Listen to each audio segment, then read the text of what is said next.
Ubicada entre Oriente y Occidente, la República de Turquía conecta Europa con Oriente Medio y el Mar Negro con el Mediterráneo. Además, el país controla dos importantes pasos marítimos estratégicos y ejerce una notable influencia económica, militar y cultural en toda la región. Sin embargo, la unión entre las provincias occidentales cosmopolitas y ricas con las regiones orientales más conservadoras y empobrecidas ha generado una especie de dualidad en la mentalidad geopolítica turca. Soy Rafael González y te doy la bienvenida a Historia Geopolítica. Espero que al final de este vídeo me haya ganado tu me gusta y suscripción. A comienzos de los años 2000, Turquía puso en marcha un plan diplomático bajo el lema «Cero problemas con nuestros vecinos».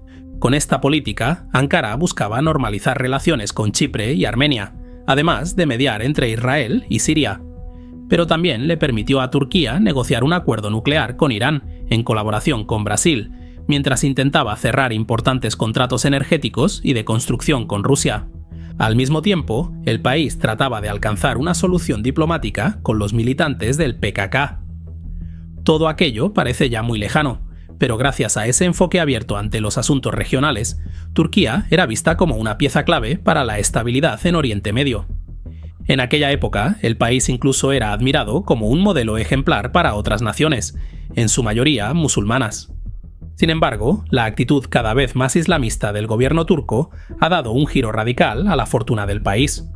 Hoy en día, Ankara mantiene tensiones con El Cairo, Damasco, Bagdad, Teherán, Moscú e incluso con sus aliados occidentales. Da la sensación de que Turquía ha perdido el rumbo. Pero esta transformación geopolítica se puede rastrear hasta el mismo momento de la fundación de la República. La Turquía moderna es una fusión entre la sofisticada y rica región del Mar de Mármara y la Anatolia interior, más pobre y conservadora. Esta contradicción geográfica ha influido tanto en la cultura turca, que hoy resulta casi irreconocible en comparación con sus antecesores otomanos, quienes eran un pueblo cosmopolita, orgulloso y seguro de sí mismo. Ese mundo, sin embargo, terminó para los turcos en los años 20, cuando el Imperio Otomano se derrumbó y Turquía fue asediada por varios frentes a la vez. La posterior Guerra de Independencia tuvo un impacto devastador en la naciente nación turca. Pero no fue solo el número de muertos lo que dejó huella. El hecho de que tantas potencias se unieran para derribar a los turcos provocó que el país se unificara bajo el mando de Mustafa Kemal, conocido universalmente como Atatürk. En los primeros años de independencia, Atatürk introdujo sus 6 flechas: republicanismo, estatismo, reformismo, populismo, nacionalismo y secularismo. Estas flechas fueron el núcleo ideológico de la nueva República de Turquía. Una gran parte de la sociedad abrazó estos ideales, pero otra parte, igual de grande, los rechazó. Uno de los grupos que quedaron marginados en este nuevo orden fueron los kurdos. Aunque hoy en día la situación ha mejorado notablemente y muchos kurdos están plenamente integrados en la vida política, económica y social de Turquía, aún persiste una fricción incómoda entre el gobierno central y esta etnia. Más allá del conflicto kurdo, existe una tensión aún más profunda relacionada con la religión. En los años 20, con la intención de romper con el pasado otomano y consolidar la república, Atatürk impulsó un alejamiento total del Islam. En 1924 abolió el califato otomano, que había sido un punto de referencia político y religioso para el mundo musulmán suní. Aquello fue un paso gigante hacia la secularización, pero no fue suficiente. Turquía necesitaba cambiar su identidad cultural y para ello Atatürk impuso el calendario gregoriano, los números europeos y el alfabeto latino. Al mismo tiempo, se suprimió la figura del Sheikh al-Islam, que se encargaba de los asuntos religiosos. Lo mismo les ocurrió a las órdenes sufíes, las escuelas religiosas, las organizaciones benéficas e incluso a prendas tradicionales como el fez. Finalmente, en 1928, el Islam fue eliminado de la Constitución como religión del Estado. Sin embargo, con el desmoronamiento del Imperio Otomano, Turquía se quedó básicamente con la región del Mar de Mármara y la meseta de Anatolia.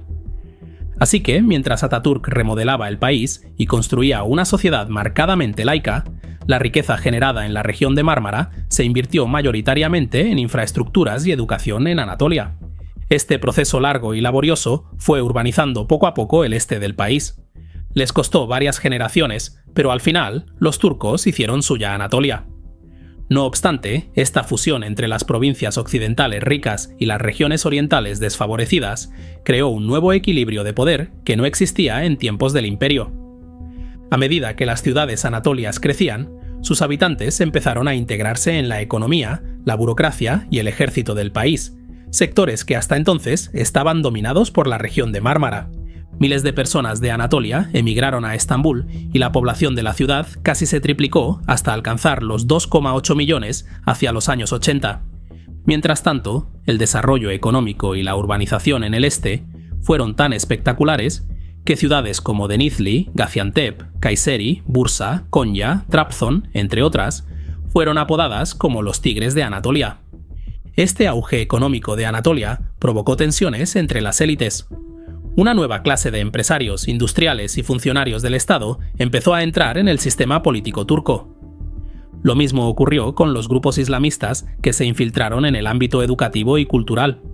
Como forma de resistencia a las 6 flechas de Atatürk, los líderes religiosos argumentaban que los valores seculares eran ajenos a la cultura turca y poco compatibles con una sociedad musulmana.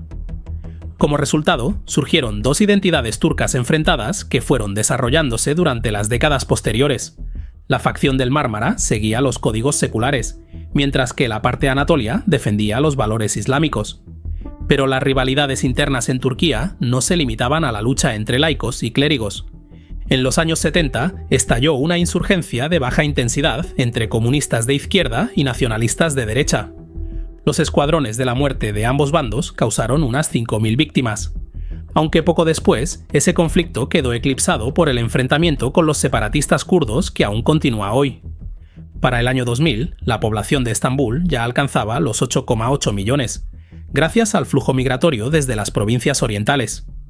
Al mismo tiempo, las empresas y las facciones religiosas de Anatolia ya eran lo suficientemente influyentes como para disputar el poder político a los sectores laicos del Mármara. El partido de Erdogan, el AKP, actuó como representante de la comunidad conservadora de Anatolia, abrazando rasgos del antiguo imperio otomano, como el euroescepticismo y los valores religiosos. Este vínculo con el pasado religioso ha permitido que los anatolios amplíen su influencia a lo largo de gran parte del mundo islámico.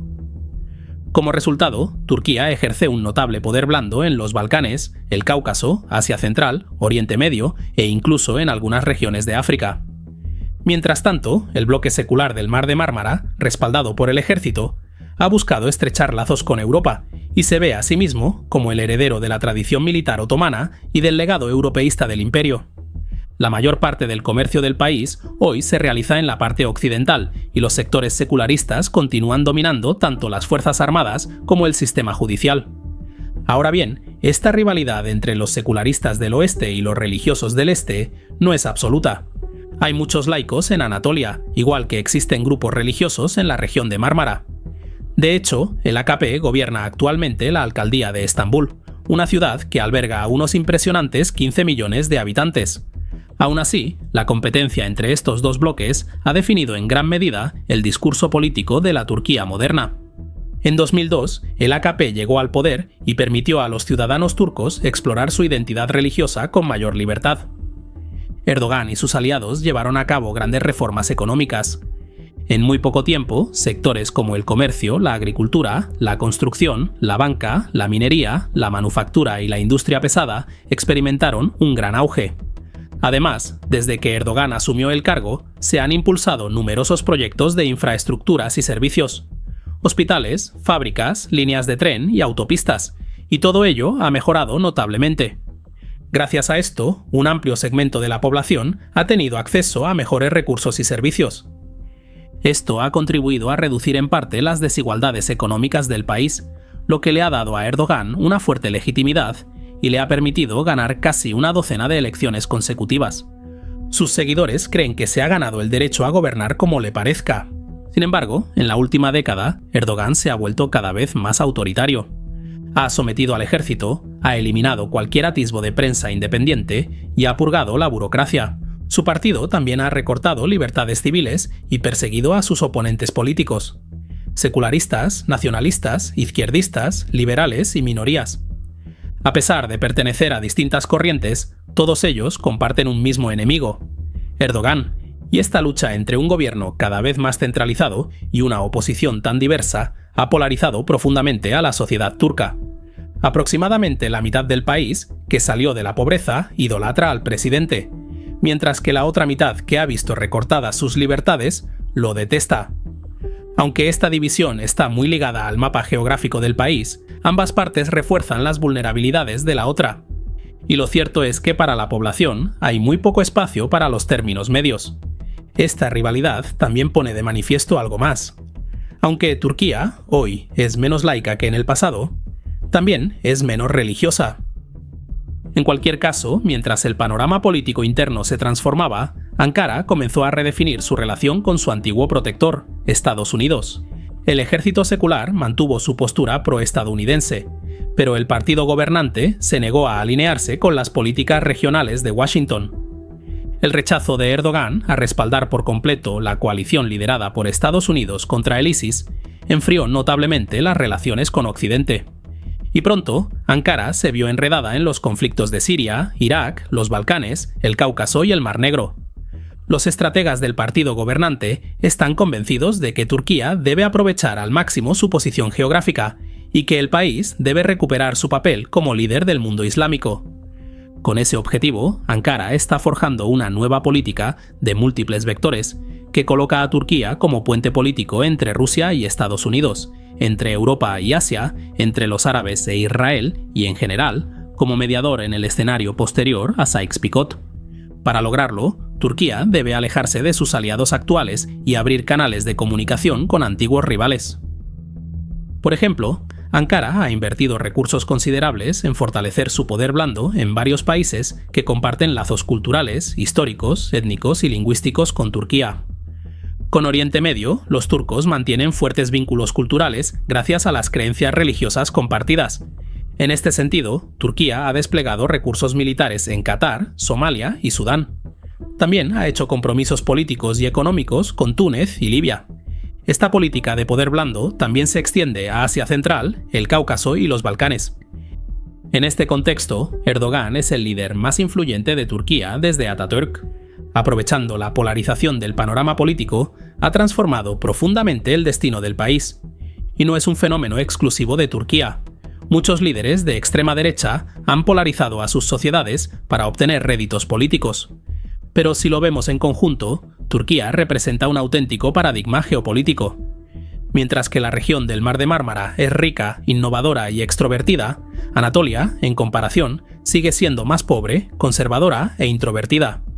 Ambas regiones compiten entre sí, pero también cooperan. Y esta contradicción interna es el núcleo de la mentalidad geopolítica turca. Un fuerte abrazo a los mecenas que apoyan mi independencia informativa. Suscríbete y deja un me gusta para apoyar el canal. Gracias por tu visita y nos vemos en el futuro.